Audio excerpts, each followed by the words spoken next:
Hallo zusammen und herzlich willkommen zu einem kurzen Infovideo. Hier bin ich, der Demo, melde mich von der Ferien zurück. Diesmal bin ich alleine hier. Ich werde nur mal kurz euch über 2-3 Sachen informieren, die in nächster Zeit werden abgehen. Ja, das wird einiges sein. Ich freue mich irgendwie schon ein bisschen. Als erstes am Freitag geht es over mich los. Battlefield 4 Beta.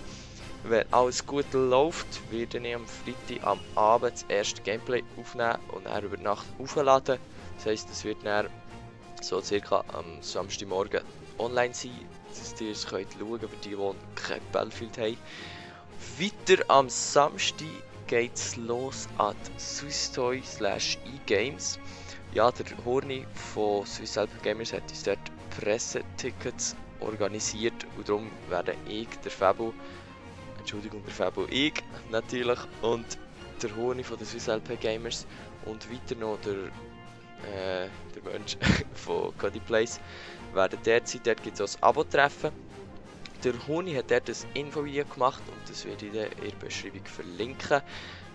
Auf jeden Fall, dort werden wir sein. Wir werden je nachdem 2-3 Sachen dann auch noch ein paar Eindrücke zusammenschneiden und dazu dann auch ein Video machen.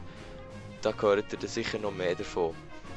Das wäre es eigentlich schon gewesen, einfach für dass ihr auch mal Bescheid wisst, was in nächster Zeit so abgeht. Aber wie gesagt, ich probiere so schnell wie möglich das Battlefield 4 Gameplay aufzuladen.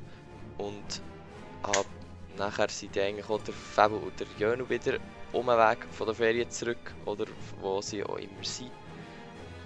Merci fürs Zuschauen, das wäre es gewesen. Bis zum nächsten Mal. Tschüss zusammen.